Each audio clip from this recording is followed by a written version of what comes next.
Om Namo Bhagavate Vasudevaya. Om Namo Bhagavate Vasudevaya. Om Namo Bhagavate Vasudevaya. Welcome to today's reading from Brilliant as the Sun, a retelling of Srimad Bhagavatam, Canto 4, Krishna fulfills all desire. We are going to read from chapter 4, Sati quits her body. Ignoring her, Sati goes to Daksha's sacrifice where he shuns her. Ignoring her husband, Sati goes to Daksha's sacrifice where he shuns her. When she notes that he is not making offerings to Shiva, she gives up her life. Verse 1, Sati glared at her husband. How dare he suggest her father could be so heartless? She abruptly turned and ran toward the exit, but then hesitated. Shiva was the wisest person in the universe. It would be folly to ignore his instruction. She turned back and returned to where Shiva watched her with concern. Outside, she heard the merry laughter of the celestials' wives as they flew overhead. Again, her heart was drawn to joining them. How nice it would be to see her relatives and friends. It would be such a joyous occasion. Her father would be in a jolly mood and would surely be happy to see her. There was no possibility he would insult his youngest and favorite daughter. She turned and she left the hut. As she headed to her own quarters, she heard Shiva's followers singing his glories. Was she doing the right thing? Her husband was a great personality. He would never mislead her. She went back to his hut, but thinking again of the upcoming festival once more changed her mind and turned to leave. Unable to decide, she went back and forth like a swing. Hot tears ran down her face and her body shook. She missed her family, and remembering their affection for her, she longed to see them again. When Shiva came forward to soothe her, she forbade him with her angry glance.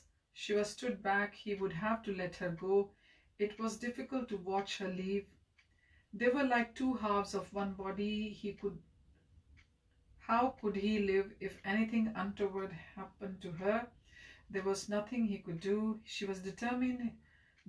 He watched helplessly as she rushed off, breathing heavily from anger and sorrow. Verses 4 and 5, the Yakshas, Maniman and Mother, saw their mistress rising toward the airways. Turning, they saw Shiva standing at the entrance of his hut, looking anxiously at his fleeing wife. They understood his mind and immediately noted thousands of his Yakshas attendants. Along with Shiva's bull carrier Nandi, they all followed her. With great respect, they induced her to sit on Nandi's back. To amuse her, they brought her pet bird, a lotus flower, a jeweled mirror, and many other items for her enjoyment. When she was seated comfortably, they covered her with a colorful canopy. Then, with much singing accompanied by drums, bugles, and conch shell blasts, the entire procession regally proceeded toward Daksha's abode. Verse 6, soon they arrived at the great arena of the sacrifice. Sages, Brahmins, and gods were assembled in huge numbers. Many ornate golden arches and towering marble columns, along with the rows of brightly colored pennants on tall staffs, stood around the arena. Huge pots fashioned from gold, stone, and clay lay here and there, filled with ghee, milk, yogurt, and pure water meant for the ritual. Animals were tethered near the sacrificial fires. Vedic hymns resounded throughout the arena as priests poured long streams of golden ghee into the fires, which crackled and smoked. Verse 7, the celestials were alarmed on seeing Sati approach. "O Vishnu, look who is here," they exclaimed. They looked at one another. What should they do now? If they acknowledged her, Daksha would surely become displeased. They all turned their backs on her. Sati walked from one celestial to another, asking for her father. They pointedly looked away and did not reply. Meanwhile, Prasuti and her daughters, who were greeting the women, noticed the hush which had overcome the gathering. They pushed through the crowd to see what had happened. As soon as they saw Sati, they ran to embrace her. "My dear daughter, how happy I am to see you. Beloved sister, how we have missed you." "Come, dear one," said her mother.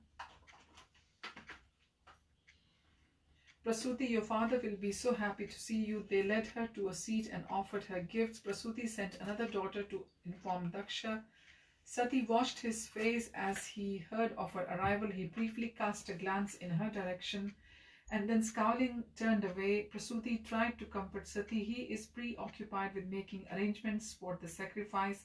Come and eat something. I'm sure father will speak to you soon. Sati's heart pounded and tears fell from her eyes. She could not reply, nor did she accept the refreshments and gifts her mother and sisters offered her. She could hear the priests chanting mantras to all the principal guardians of the universe. As they poured oblations of ghee into the fire, Shiva's name alone was not chanted. Despite his position as primary god, Sati's anger rose. Shiva had been right. No, not only was her father shunning her exalted husband, but he also snubbed her. Verse 10, seeing her distress, the yakshas and ghosts who accompanied her became agitated. Order us and we shall kill Daksha mistress. Sati shook her head. Then maybe we can just teach him a lesson by breaking his bones. There is to be no violence, said Sati, her bosom heaving. She pulled away from her mother and sisters. She glared at her father. You are unnecessarily proud of your useless sacrifice. There is no need to undergo all this trouble to secure increased wealth, power, and enjoyment. Material happiness comes of its own accord, as does the material suffering. You do not have the good sense to understand that the real purpose of sacrifice is to satisfy Vishnu.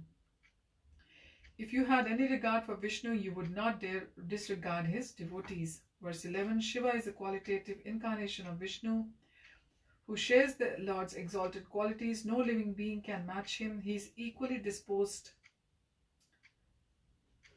to everyone. He makes no distinctions between friends and enemies. Who but my foolish father could envy such a glorious personality? Daksha glowered at his daughter, who stood just a few feet from him, her fists on her waist. Verses 12 and 13, great souls like Shiva see only the best in others, magnifying a mere trace of goodness. You, on the other hand, despite being supposedly learned, find only faults even in such a person. I should not be surprised. What else can I expect from a materialist who foolishly identifies with his temporary material body? Although the dust off the feet of a great personality benefits everyone, it destroys envious people like you. This is not because they take your offenses seriously, but because Vishnu himself will personally cut down your pride. This will force some sense into your head. Daksha's eyes grew wide with indignation. He turned to walk away, but Sati grabbed his arm. Verse 14, my dear father, you are committing the greatest offense by envying Lord Shiva. Even reciting the two syllables of his name, Shi and Va, purifies one of all sins. No one has the power to defy him. He is the most pure. You are the only person who hates him. Daksha pulled his arm back and tried to go, but Sati followed him. Verse 15, Shiva is friendly towards everyone in the universe. Why do you hate him? He fulfills the desires of both materialists and the transcendentalists who meditate on his lotus feet. Daksha snorted, he is an unclean madman. Verse 16, Sati's face glowed red. Lord Brahma is greater than you. He knows full well of my husband's so-called inauspicious behavior, how he associates with demons in the crematorium. His matted locks of hair scattered a garland of human skulls around his neck, and his body smeared with funeral ashes. Despite all this, Brahma and others of his caliber honor Lord Shiva by placing the flowers offered to his feet on their heads.